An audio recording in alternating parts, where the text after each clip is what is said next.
기독교 신앙의 이제 가장 중요한 관점이라고 하는 것은 항상 하나님 아버지의 시선에서 우리 인간을 바라보는 것이라고 했습니다.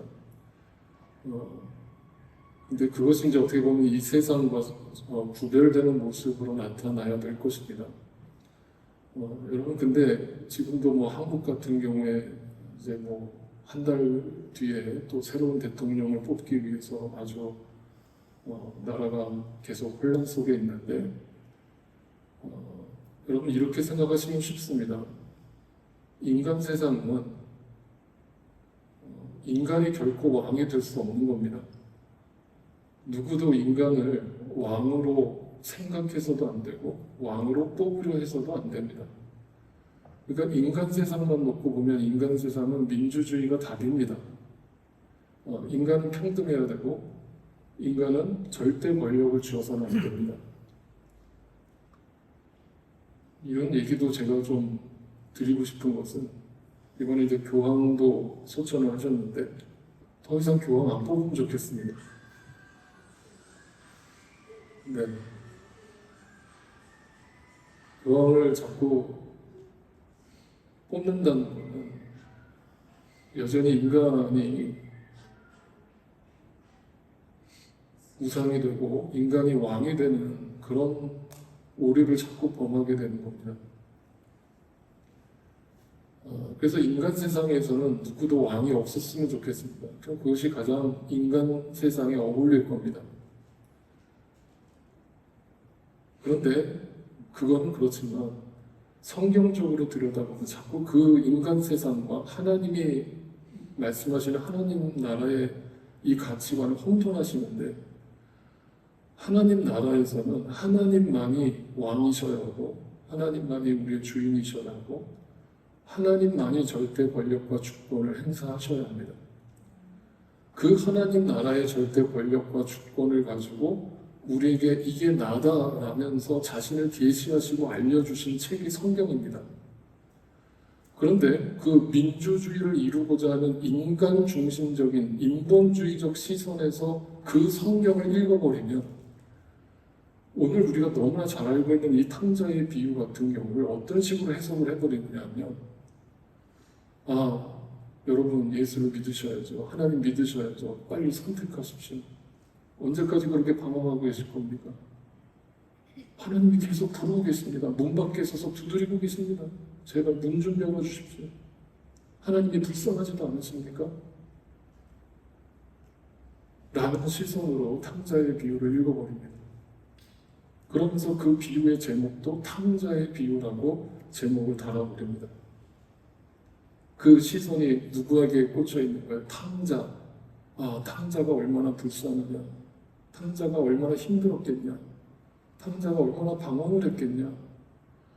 그런데도 아버지가 그 탕자를 받아주셨으니 얼마나 감사하냐. 탕자가 회개했기 때문이 아니냐. 그러니까 여러분도 하나님께 빨리 회개하고 선택하고 하나님께로 의지적으로 돌아오십시오 라는 메시지로 해석을 해버립니다. 그렇지가 않습니다. 앞에서 우리가 두 비유를 읽었습니다. 두 비유를 읽었는데 70양의 비유에서 100마리의 양 중에서 99마리를 놓고 잃어버린 한 마리 양을 찾아갑니다. 그럼 그 이야기의 키워드가 뭡니까? 누가 우리의 목자가 되어줄 수 있냐는 질문이죠. 우리는 결코 우리 스스로 그 목자 주인을 찾아 나설 수 있는 힘이 없다라는 것이고 지혜가 없다는 것이죠. 우리는 날마다 길을 잃어버린 양과 같이 살아가는 것입니다. 그런데 어떤 인간들은 자기가 그 99마리에 속해 있다라고 자기 스스로를 자부하면서 절대 다수 속에 있으면서 안정감을 느끼면서 나는 구원받았다, 나는 의인이다, 나 정도 살면 괜찮게 산 거지 라면서 자기를 의와 도덕과 윤리로 포장하더라는 거예요. 근데 이 이야기를 왜 들려주고 계시느냐? 바로 그 99마리의 양을 위해서 들려주고 계시는 거예요. 착각하지 말라는 거예요. 너희 힘으로 절대 목자를 찾아 나설 수 없다는 거예요. 목자가 우리를 찾아오셔야만 된다는 거예요. 그 얘기입니다. 그래서 이 이야기는 탕자의 비유가 아니라 명확하게 따지면 제목부터 바꾸죠. 아버지의 비유라고 하는 것이 맞아요. 아버지의 관점에서 이 이야기를 다시 읽어보십시오.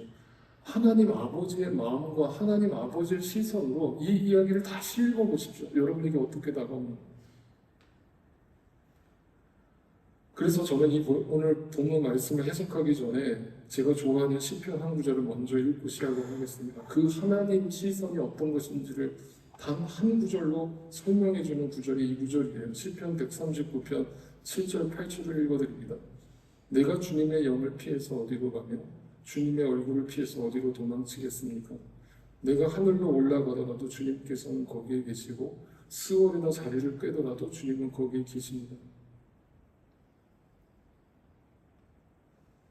그러니까 인간이라고 하는 존재는 그 하나님이 무소부재하셔서 어디에나 계시며 어디에서나 나를 주관하고 계시며 나를 지켜보고 계시며 나를 관찰하고 계시다는 사실을 인정할 때 그때 비로소 믿음이라는 것이 나오기 시작합니다. 여러분 삶의 신앙 생활이 시작됩니다. 여러분 지금 봄 시즌이라고 우울증에 걸리시는 분들이 되게 많습니다. 지금 저도 주중에 수도 없이 전화를 받아요. 심각할 정도로 지금 아주 심합니다. 우울증 환자들이. 그런데 여러분 제가 다시 말씀드립니다. 그 우울증을 이겨내게 하시는 믿음이라는 것도 여러분 안에 하나님께서 그 믿음을 주실 때 누가 지금도 나를 주관하고 계시다는 사실을 여러분의 믿음의 눈으로 본다면 그 우울증도 이겨낼 수 있습니다. 이겨낼 수 있습니다. 여러분 제가 상담을 했잖아요. 그 약으로 다 치유되지 않습니다. 병원 가보시면 의사가 약 줍니다. 그 약은요 다 일시적인 거예요. 그냥 일시적으로 신경 안정제예요. 그것도 중독돼요. 인간의 치료 방법이라고 하는 것은 고작 일시적입니다. 근데 그 하나님 아버지를 만난 자는요, 어느 곳에서나 지금도 나와 함께하고 계시는 그 주님을 느끼는 자는요, 지금 내가 좀 당황할 수 있고, 내가 좀 우울할 수 있고, 지금 내가 조금 시험이 들 수 있고, 내 감정이 다운될 수 있어도 그 상황 속에서도 변치 않고 나를 사랑의 눈빛으로 바라보고 계시면 그 아버지의 사랑을 여러분이 느끼실 수 있어요. 느끼실 수 있어요. 거기서 감사가 나와야 돼요. 날마다 숨쉬는 순간마다 감사가 나와야 해요. 나도 모르게.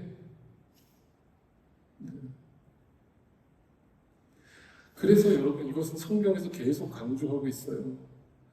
예수님을 완전하게 부인했던 베드로도 그 도망쳤잖아요. 결국 다 도망치지 않았습니까? 도망쳐서 다시 고기 잡는 어부로 돌아가지 않았습니까? 근데 부활하신 주님께서 그 베드로를 찾아오셔서 뭐라고 얘기하세요? 야 베드로야, 너 정신 안 차릴래? 너 왜 의지가 그 모양이야? 작심삼일들 유분 쓰지 어떻게 나한테 그렇게 호언장담해놓고 그렇게 뒤도 안 돌아보고 나를 배신하냐? 너 내가 좀 내 들어야 되겠어. 정신 똑바로 차려. 라고 훈계하셨으면 부활하신 주님이 아니에요. 그 사건을 통해서 베드로에게서 드러난 건 뭐예요? 베드로의 힘으로는 절대 주님을 따를 수 없다는 거예요. 여러분의 힘으로는 절대 주님을 믿을 수 없다는 거예요. 근데 죄악된 인간은 자꾸 그걸 망각하고 그걸 자꾸 잊어버리고 자꾸 자기를 포장해요. 그러면서 괜찮다 그러다가 믿음 좋다 그러다가 갑자기 나락으로 떨어져요. 그건 자기를 의지했다는 증인 거예요.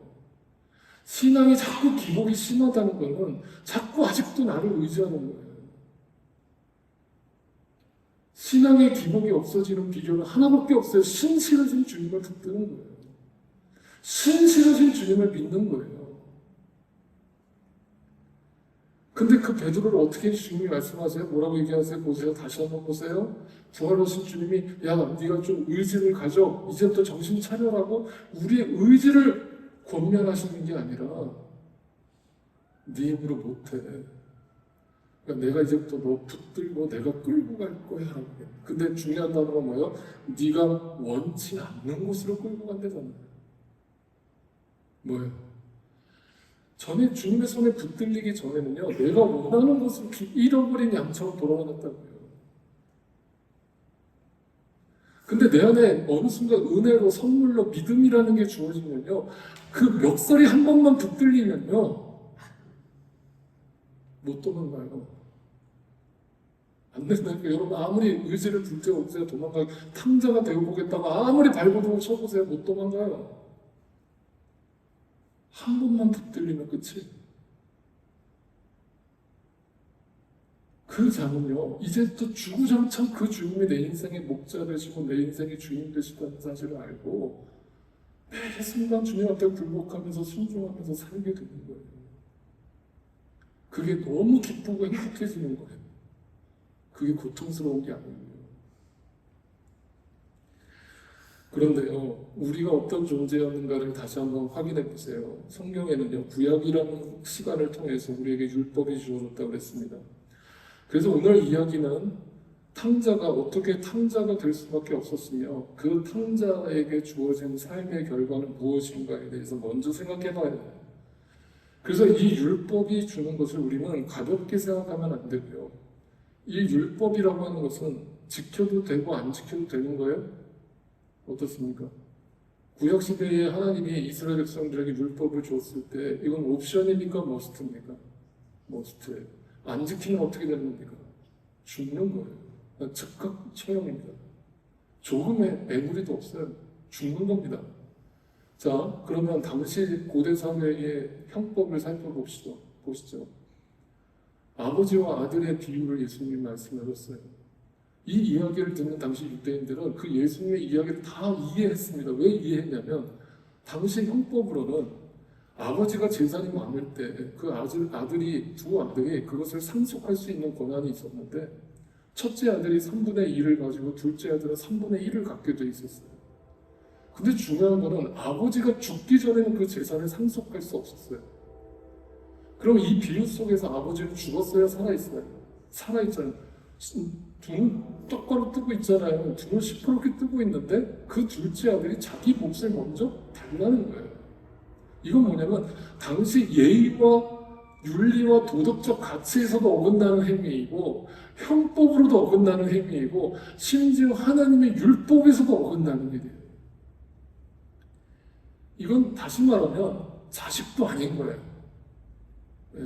자식됨을 포기한 거예요. 망나니 정도가 아니에요. 그냥 자식됨을 포기한 거예요. 그러면 그 율법에 어떻게 적혀있는지 찾아볼까요? 신명기 21장으로 가보세요. 어떤 사람에게 아버지의 말이나 어머니의 말을 전혀 듣지 않고 반항만 하며 고집이 세서 아무리 타일러도 듣지 않는 아들이 있거든 그 부모는 그 아들을 붙잡아 그 성읍의 장로들이 있는 성문의 회관으로 데리고 가서 그 성읍의 장로들에게 우리의 아들이 반항만 하고 고집이 세서 우리 말을 전혀 듣지 않습니다. 방탕한 데다가 술만 처마십니다. 하고 호소했어요.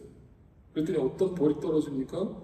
그러면 그 성읍의 모든 사람이 그를 돌로 쳐 죽입니다. 이게 율법이에요. 그 법을 어기면요 죽는 거예요. 그냥 감옥 가는 정도가 아닙니다. 그 자리에서 즉각 처형당하는 거예요. 그러면 그 당시 유대인들은 예수님의 이 이야기를 들으면서 두 가지 감정이 들었을 거예요. 첫 번째 감정은 분노예요. 어떻게 세상에 그런 자식이 있어? 예수님이 아무리 비유지만 세상에 어떻게 그런 자식이 있습니까? 세상에 어떻게 자기 부모가 멀쩡히 살아있는데 그 재산의 욕심을 부릴 수 있는 그런 자식이 있습니까? 라면서 막 열불이 나는 거예요. 그 예수님의 이야기를 들으면서. 두 번째는 그 둘째 아들을 하나님이 심판하셨다는 이야기로 이 이야기가 끝나겠지 라는 기대감을 갖고 예수님의 이야기를 듣고 있었어요. 왜냐하면 당연한 거예요. 당시 율법으로.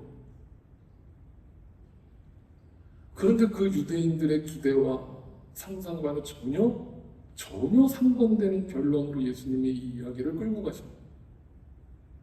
그 율법으로는 당연히 돌에 맞아 죽어야 될 그 자식을 그 아버지가 고발하지 않고 정죄하지 않고 기다리신다.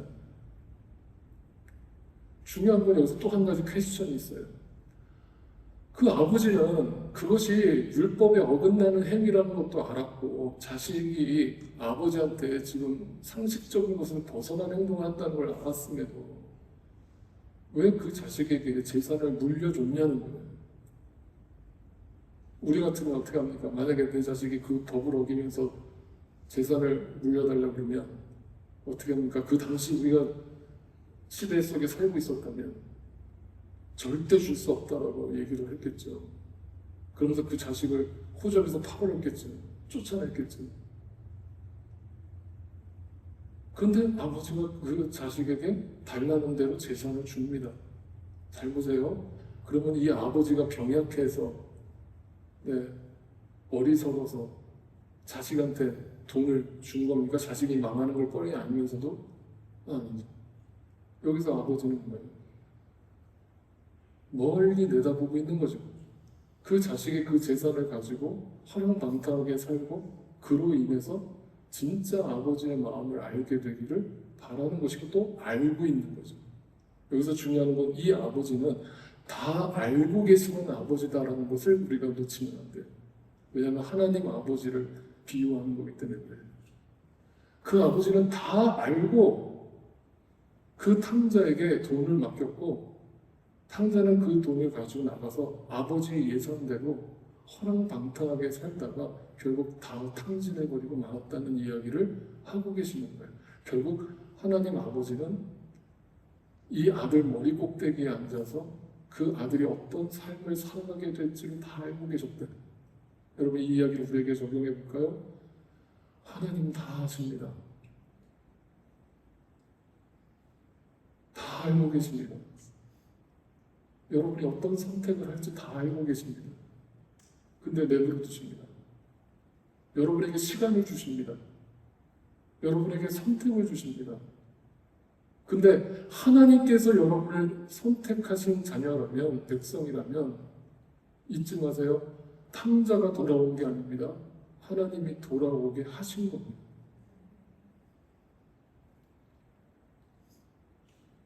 그래서 오늘 본문 17절을 보세요. 여기서 우리가 헷갈리는 거예요.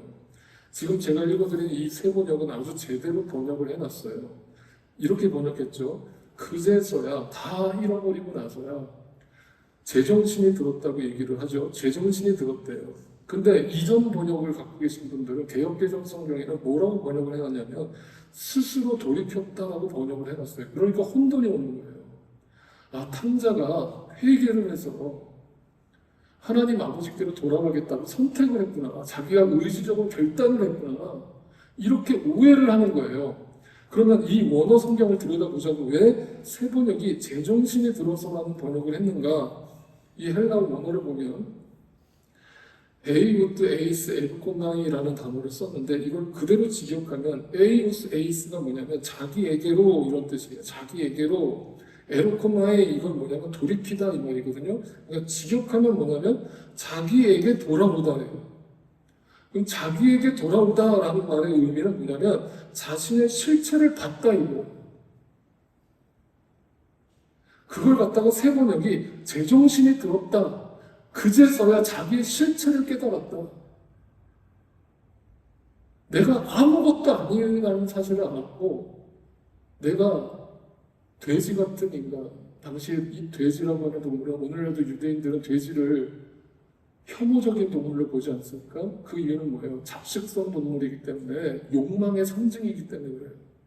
인간의 욕망의 상징이에요. 그 돼지와 같은 존재가 나 자신이라는 걸 깨닫는 거예요. 그러면서 이 세상이 돼지우리예요. 이 세상이 돼지우리고 내가 이 땅에서 돈이고 명예고 권력이고 어떤 세상 사람들의 어떤 우정이고 사랑이고 이런 걸 기대고 그걸 욕망하면서 살아가는 것 그 자체가 주역 열매를 먹고 있는 나예요.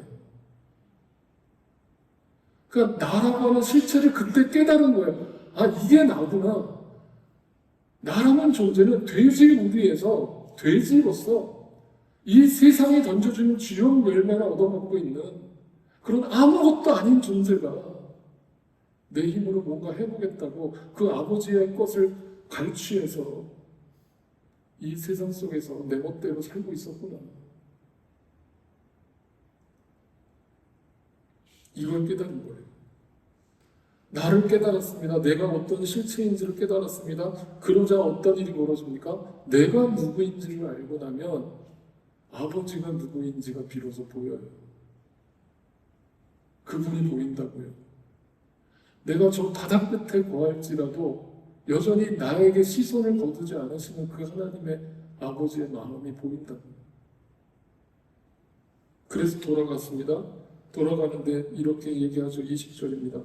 그는 일어나서 아버지에게로 갔다. 그가 아직도 먼 거리에 있는데, 여러분 잘 보세요. 아버지는 늙었어요. 시야가 좋지 않아요. 멀리 잘 안 보입니다. 잘 보세요. 이 아들은요, 아버지랑 함께 있을 땐 부잣집 아들처럼 옷도 아주 삐까뻔쩍하게 입고 다녔겠죠. 근데 이 아들이 그 재산을 가지고 나가서 다 탕진하고 지금은 돼지 쥐염 열매나 주워 먹으면 거지가 됐잖아요. 그럼 아버지는 변했어요, 안 변했어요? 아버지는 변했어요, 안 변했어요? 아버지는 그대로잖아요. 이 둘째 탕자가 집을 나가기 전이나 지금 돌아올 때나 아버지의 모습은 똑같잖아요. 그죠? 그럼 누구의 모습이 달라졌어요? 외형적으로 보면. 둘째 아들의 모습이 달라졌어요. 둘째 아들은 지금 어떤 모습이에요? 거지꼴이에요. 내가 나랑 같이 집에서 봤던 그 아들의 모습이 아니에요. 그리고 심지어 거리가 멀어요. 나는 연로했어요. 근데 누가 그 아들을 먼저 알아봐요? 아버지가 그 아들을 알아봐요. 어떻게 이게 가능해져? 어떻게 이게 가능하다고 설명하고 계시죠?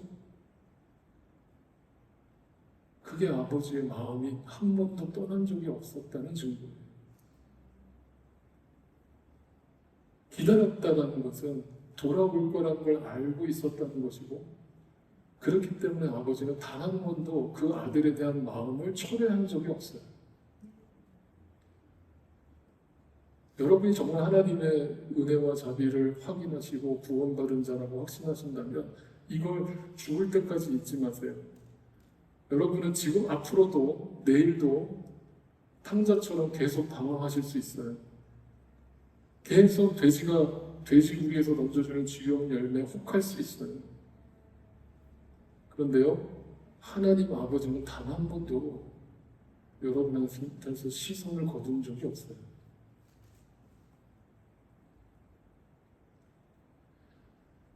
이걸 한 번만 이 시선을 경험한 아들은요, 그 다음부터는 결코 아버지의 품을 떠날 수 없을 거예요. 여기서 중요한 단어는 뭐예요? 에이도라고 하는, 보고라고 하는 단어, 왔다는 거예요. 누가 먼저 갔다는 거예요? 아버지가 먼저 갔다. 아버지가 찾았다는 거예요.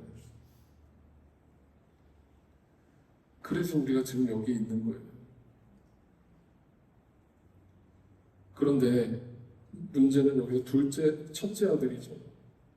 첫째 아들이 아버지가 와서 잔치를 베푸는 모습을 보고 어떻게 반응합니까? 28절 보세요. 큰 아들은 화가 납니다. 왜 화가 났죠? 지금 아버지와 둘째 아들이 기뻐서 잔치를 벌리고 축제를 벌리고 있는데 왜 거기에 동참하지 못하고 있죠? 왜 아버지의 마음을 못 알아주고 있죠? 예, 이 첫째 장남도 탕자기 때문에. 근데 둘째 탕자가 더 나아요. 이 첫째 탕자의 문제는 뭐예요? 자기가 아버지와 함께 있기 때문에 자기는 아버지의 뜻을 다 안다라고 착각했어요. 아버지의 뜻을 알았다면, 아버지의 마음을 알았다면 절대 여기서 화를 낼 수가 없죠. 함께 그 잔치에 동참했겠죠. 아버지와 함께 있다고 생각했지만, 교회 안에 있다고 생각했지만 자기가 탕자라는 사실을 모르고 있는 거예요.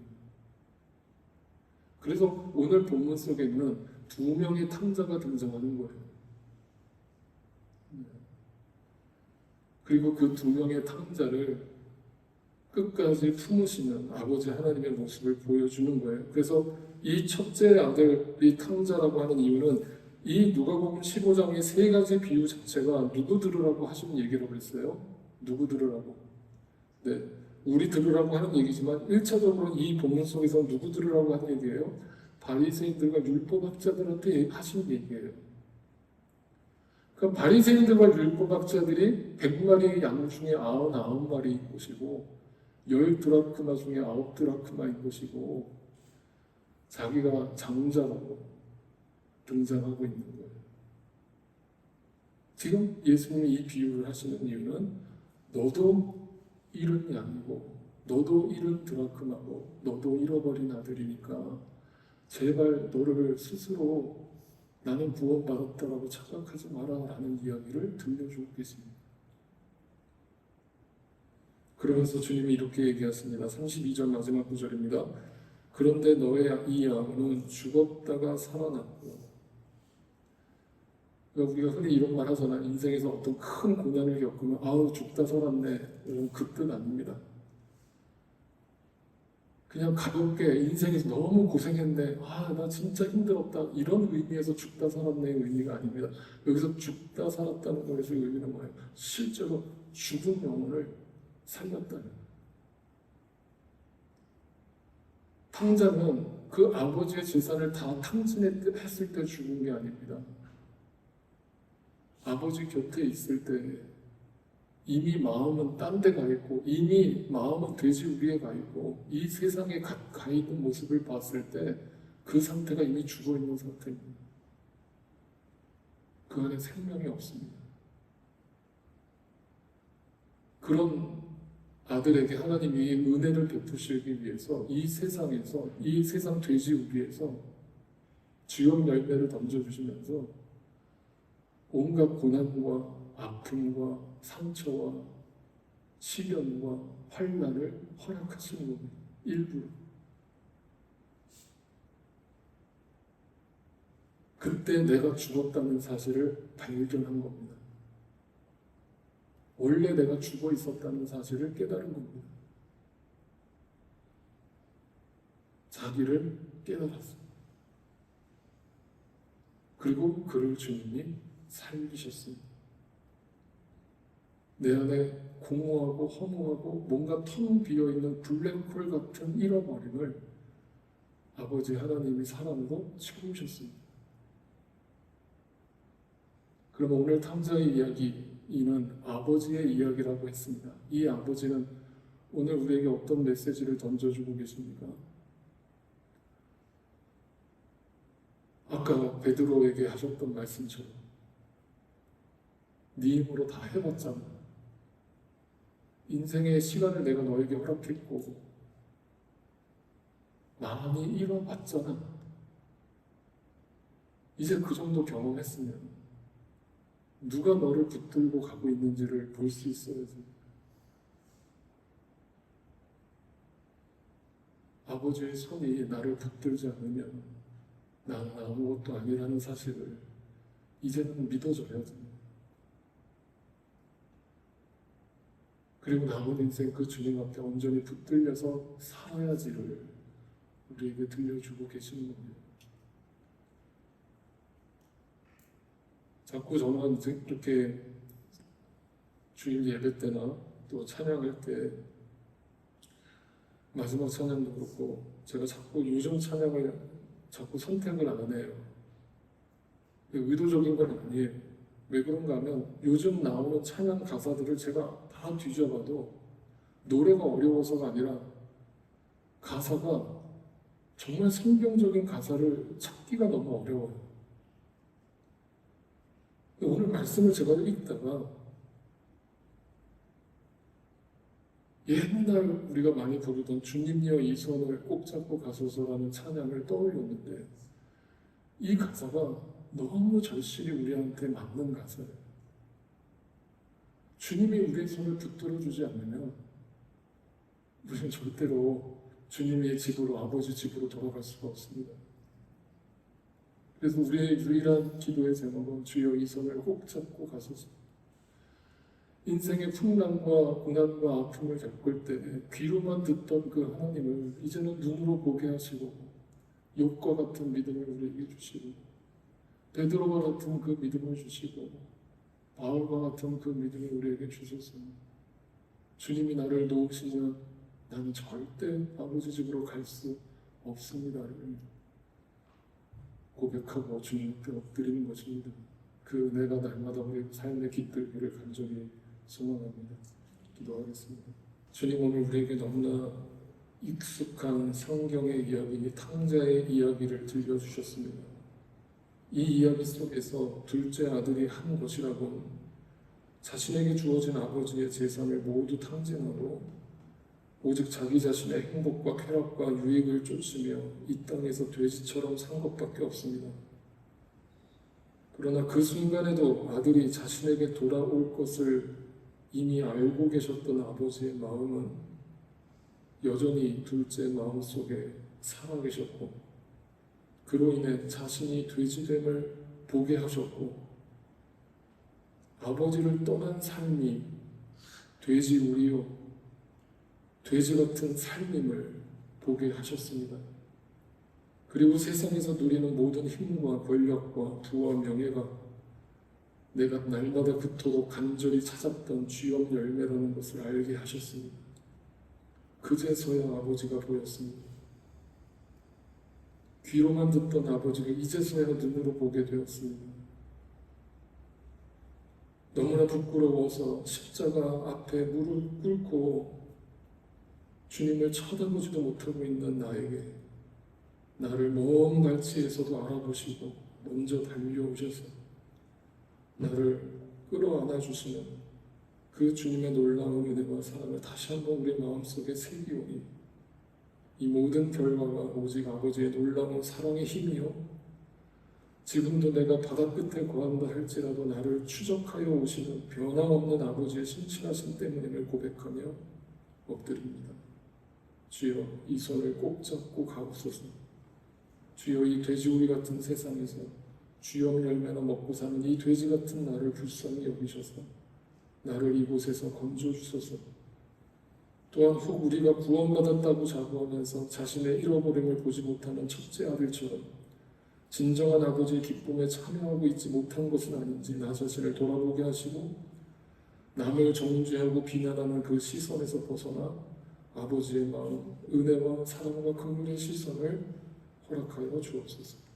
지금도 우리의 손을 꼭 잡고 인도하고 계시는 살아계신 우리 구주 예수 그리스도의 존귀하신 이름으로 간절히 기도드립니다.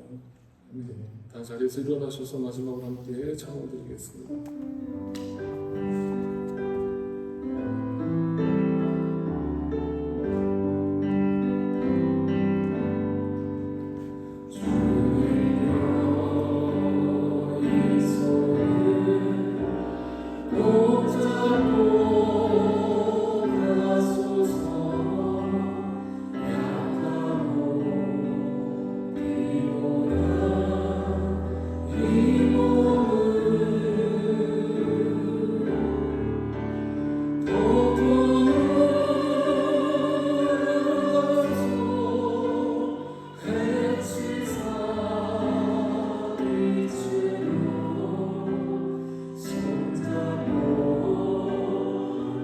I know